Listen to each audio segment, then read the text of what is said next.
था ना, तो मेरे को कहीं कहीं ना कहीं लग रहा था कि मेरे ट्विंस हैं, भगवान ट्विंस हो जाए क्योंकि मेरा बेबी रोने लग गया था। फिर घर से मेरे को कॉल आ गई थी कि घर आ जा, तो फिर हम अब अच्छे से दिखाऊंगी, अच्छे से बोलूँगी, बट मेरे को टाइम ही नहीं मिलता ये वो। सो सबसे पहले हमारा क्या बोलते हैं, नाश्ता वगैरह सब कुछ हो गया, मतलब नाश्ता वगैरह हमारा ऑलमोस्ट डन हो गया। अब गुड मॉर्निंग गाइज, मैं मुस्कान रावत स्वागत करती हूँ आप सबका एक बार फिर से अपने यूट्यूब चैनल में। आशा है उम्मीद है आप सभी स्वस्थ होंगे, मस्त होंगे, तंदुरुस्त होंगे, अपनी फैमिली के साथ व्यस्त होंगे। तो करते हैं नए दिन से नई ब्लॉग की नई स्टार्टिंग और खूबसूरत मौसम के साथ आज का ब्लॉग कंटिन्यू करते हैं। तो सबसे पहले हमारा क्या बोलते हैं, नाश्ता वगैरह सब कुछ हो गया, मतलब नाश्ता वगैरह हमारा ऑलमोस्ट डन हो गया। अभी जस्ट नाश्ता वगैरह हुआ है। अभी मैं नहा धुल के कपड़े वगैरह जो धुलने के लिए है वो सब मैंने नीचे में रख लिए हैं।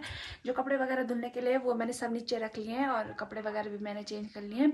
बाकी मैं डेली नहीं नहाती क्योंकि मौसम यहाँ ठंडा हो चुका है और ठंडे मौसम में मतलब डेली नहाना ठीक नहीं होता। फिर एक दिन बेबी नहाता है, फिर एक दिन मैं नहाती हूँ, एक दिन बेबी नहाता है, एक दिन मैं नहाती हूँ, ऐसे एक दिन छोड़ के हम ऐसे नहाते हैं क्योंकि मौसम यहाँ बहुत ज़्यादा ठंडा होने लग गया और सुबह शाम को तो काफ़ी ज़्यादा ठंडी पड़ने लग गई और ओस भी काफ़ी पड़ रही और प्लस मुझे और बेबी दोनों को जुकाम भी हो रही, तो इस वजह से हम नहाना थोड़ा अवॉइड कर रहे हैं। बाकी 21 दिन तक तो मैं डेली नहाती थी, मतलब 21 दिन तक मैं कंटिन्यू नहाती थी जब मेरी डिलीवरी हुई थी।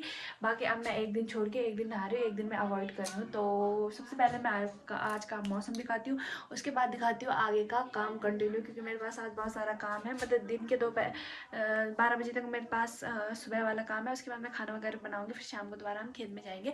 तो मैं सोच रही हूँ कि मैं आप सभी को आज का अपना डेली रूटीन दिखाऊँ, ठीक है, क्योंकि आप लोगों ने मेरे को कमेंट करा था कि आप सुबह से शाम तक क्या करते हो, एक दिन ऐसा वीडियो बनाया करो। तो सबसे पहले मैं आज का मौसम दिखाती हूँ, उसके बाद ब्लॉग आगे कंटिन्यू करती हूँ। तो गाइस आज का मौसम भी काफ़ी सुंदर है, काफ़ी अच्छी धूप लगी हुई है। सुबह तो पूरा मौसम खराब था बट अभी मौसम क्लियर हो गया, मतलब साफ़ हो गया, काफ़ी अच्छी धूप लगी है।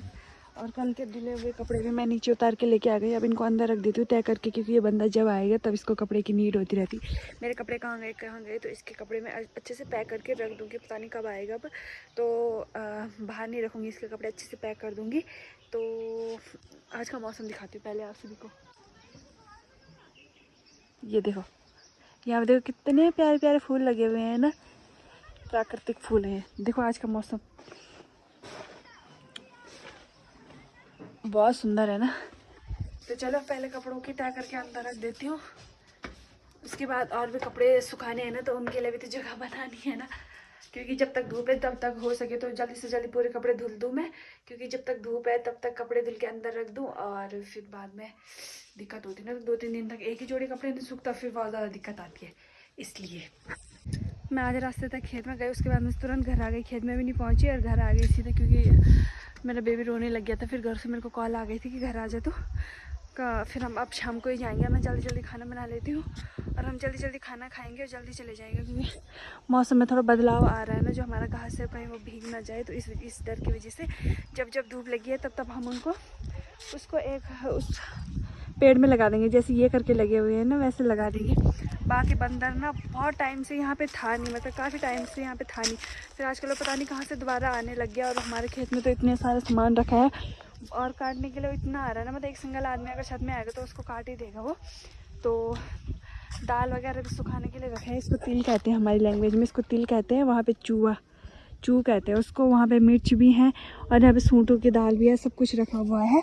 तो हाँ, बंदर काफ़ी टाइम से था नहीं और अब पता नहीं कहाँ से आ गया, तो डर लग रही भाई, सब कुछ लेके चला जाएगा। इतने टाइम से हमने संजो के रखा है, बंदर सब कुछ खा जाएगा, इस वजह से डर भी लग रहा है। तो फिलहाल मैं फटाक से खाना बनाती हूँ, मेरे सास गई है घास के लिए, मैं फटाक से खाना बनाती हूँ, हम जल्दी जल्दी खाना खाएंगे, उसके बाद हम खेतों की तरफ चले जाएंगे। टाइम रहते खेतों की तरफ चले जाएंगे, उसके बाद शाम को जी घर वापस आ जाएंगे। तो गाइज़ अभी हो रहे हैं ना दोपहर के 3 बजे, और 3 बजे मैं खेत में जा रही हूँ। जैसे कि मैंने कल आप सभी को दिखाया था कि मैं इस वाले खेत में थी, इस वाले खेत का हम घास लेके चले गए हैं ऊपर। बाकी एक ही पेड़ पे लगाना है तो वो पूरा नहीं हो रहा है, तो हमें और भी 3-4 खेतों का घास इकट्ठा करके एक ही बहुत बड़ा खुम लगाना है, जिसको हमसे पहले ना बहुत सारे लोग चले गए। मैं दिन के दोपहर के 3 बजे जा रही हूँ ना, तो 3 बजे से पहले वहाँ बहुत सारे लोग चले गए, कुछ लोग आ रहे कुछ लोग जा रहे, कुछ लोग आपको पता सुबह से घर ही नहीं गए अभी, मतलब सुबह आए होंगे ना, तो अभी तक घर भी नहीं गए, अभी 3 बज गए ना, अभी तक घर भी नहीं गए। और बस पूरा काम निपटा के ही जाएंगे। मेरे को नहीं पता वो खाना खाएंगे कि नहीं खाएंगे, वो सब तो मेरे को नहीं पता। बाकी आप घास का हाल ये देख सकते हो, कुछ दिन पहले ये काट के सुखाने के लिए रखा हुआ था। एंड उसके बाद आपको पता क्या, वो सुखाने के लिए रखा था और उसके बाद फिर इसको पलटाना पड़ता है, क्योंकि दूसरी साइड नहीं सूखता ना, क्योंकि इसकी टहनियाँ बहुत ज़्यादा मोटी होती, तो ये दूसरी साइड नहीं सूखता, तो इसको पलटाना पड़ता है। उसके बाद ये अच्छे से सूख जाता है। फिर एक दिन इसको पलटाने में लगता है और फिर दूसरे दिन इसको सुखाने में लगता है। तो मौसम का हाल देखो, थोड़ा गड़बड़ सा हो रहा है ना, वाइट बादल में बिल्कुल काले काले बादल आ रहे हैं। इस वजह से ना लोग काटने पे लगे, मतलब अपनी सारी खाली करने पे लगे, क्योंकि सूखा सूखा घास अगर ख़राब हो जाएगा ना, यहाँ ना घास की बहुत ज़्यादा दिक्कत होती है, जैसे कि आपको पता ही है, घास की बहुत ज़्यादा दिक्कत है। इस वजह से यहाँ काम थोड़ा जल्दीबाजी में करना पड़ता है। वैसे हमारे गाँव भी ये वाला काम जल्दीबाजी में ही होता है, मतलब कर ही लेते हैं ना। तो कल भी मैं आई थी ना यहाँ, तो मैंने ये घास बांध के रखा था, जो ये खड़ा होने रखा, इसको मैंने बांध के रखा हुआ था। बाकी जो सूखा नहीं था उसको मैंने इस साइड के लिए रखा हुआ था। फिलहाल मैं इसको बांधती हूँ पहले, उसके बाद हमारे नीचे, बहुत नीचे एक खेत है, वहाँ भी जाऊँगी मैं बांधने के लिए। पहले सबसे पहले मैं इसको बांधती हूँ, क्योंकि तब फिर साथ में ही लेके चले जाएंगे ना इसको। तो चलो इसको बांधते हैं फटाक से, फिर आपसे मिलती हूँ। सो गाइस, अब मैं अपना ब्लॉग कंटिन्यू कर रही हूँ शाम के 4 बजे से। उस टाइम मेरे खेत में ना बहुत सारा काम था, उसके बाद हमने काम वाम किया। उसके बाद मैं घर आई, वो लोग वहीं थे, क्योंकि उनको परखुंड लगाना था। परखुंड हमारी लैंग्वेज में बोलते हैं, खुम यहाँ के लैंग्वेज में बोलते हैं, और आपकी लैंग्वेज में क्या कहते हैं मेरे को नहीं पता। तो वो लगा रहे थे, फिर मैं घर आ गई थी, क्योंकि मेरे को घर से आवाज़ लग गई थी कि तेरा बेबी रो रहा है। और उसके बाद मैंने आपसे कहा था ना कि आज मैं बेबी का जेंडर रिवील करूँगी, और कल परसों से मैंने शायद बहुत ब्लॉग में बोल दिया होगा, बट मैंने करा नहीं, बिकॉज मेरे को टाइम नहीं मिलता।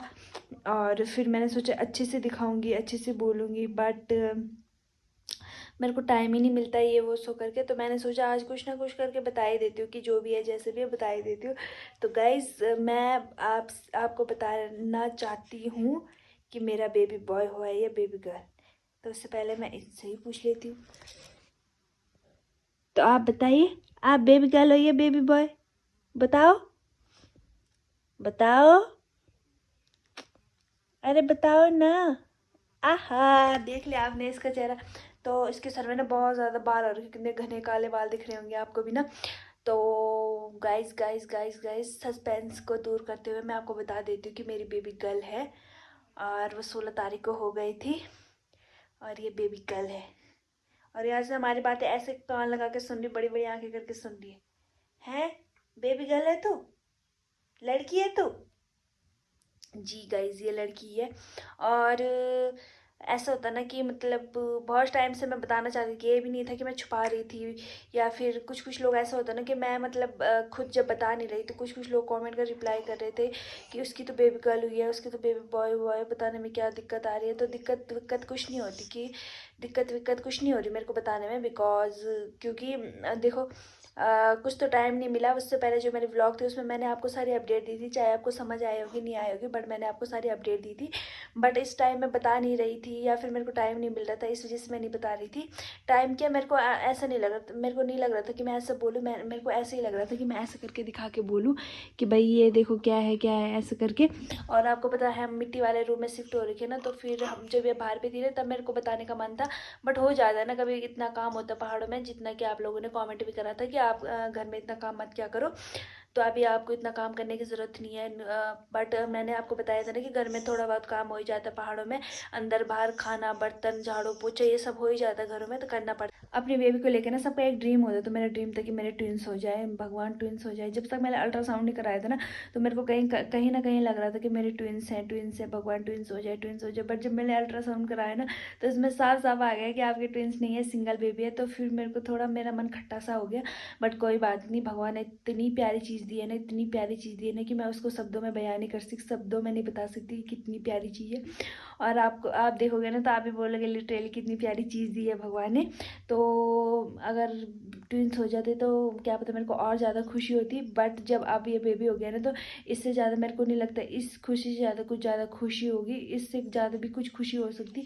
ट्विंस होते तो सेम ही खुशी होती, सिंगल बेबी हुआ तो सेम ही खुशी होती, बट अगर ऊपर वाले ने ट्विंस नहीं दिए, सिंगल बेबी दिया है तो कुछ सोच समझ के दिया होगा, क्योंकि सिंगल बेबी ने भी मेरी इतनी दिक्कत निकाली ना, मेरे पूरी प्रेगनेंसी में इतनी दिक्कत आई सिंगल बेबी के होते हुए, तो ट्विंस होते तो पता नहीं मेरा क्या ही हालत है। तो इस वजह से क्या पता ऊपर वाले ने मेरे को सिंगल बेबी ही दिया होगा, बट जो भी है जैसा भी है भगवान ने दिया है, सब कुछ बहुत अच्छा है। भगवान करे सब आगे भी बहुत अच्छे सुख शांति से सब कुछ आगे ठीक ठाक हो जाए। फिलहाल आज का ब्लॉग इतना ही करती हूँ, मिलते हैं आपको नेक्स्ट ब्लॉग में, तब तक के लिए बाय गाइस। मेरे साथ कनेक्टेड रहें, लाइक कमेंट शेयर सब्सक्राइब सब कर देना। तो मेरी बेबी गर्ल को देखने के लिए अगर आपके मन में थोड़ी सी भी जिज्ञासा है मेरी बेबी गर्ल को देखने के लिए, तो कमेंट करके ज़रूर बताना। मैं आपको, हो सकता है कि मैं आपको ना दिखाऊं, पहले तो 100 to 100% मैं नहीं दिखाऊंगी अपनी बेबी को, जहाँ तक मैं कोशिश करूँगी कि मैं नहीं दिखाऊंगी साल तक, 1 साल तक तो नहीं दिखाऊंगी। ये मैंने लिटरली साफ और क्लियर बता दिया आप सभी को। तो आप सभी मेरे साथ बस कनेक्टेड रहे, मिलते हैं आपको नेक्स्ट व्लॉग में। अच्छे अच्छे व्लॉग आते रहेंगे, बस आप अपना थोड़ा बहुत प्यार दिखाते रहना। और हाँ, एक बात बताना तो मैं आपको भूल गई कि मेरे बेबी का नामकरण हुआ था, तो आप लोगों ने बोला था कैसा नामकरण हो, या कैसा क्या क्या क्या, बहुत सारे कमेंट करे थे कि ये कैसा नामकरण है, क्या कर रखा है। तो मैंने आपको साफ और सटीक शब्दों में पहले भी बता दिया था कि बहुत ही नॉर्मल सा होगा, बस कोई ग्रैंड पार्टी नहीं होगी, ग्रैंड ऑर्गेनाइजेशन नहीं होगा, बस नॉर्मल सा होगा सब कुछ। उसके बाद भी आप लोगों ने कमेंट करा, तो शायद आपने मेरे पहले वाले व्लॉग नहीं देखे होंगे, आपने डायरेक्ट वही वाला व्लॉग देखा होगा, तभी आप लोगों ने ऐसे कमेंट करा। हो सकता है कि इन फ्यूचर सब कुछ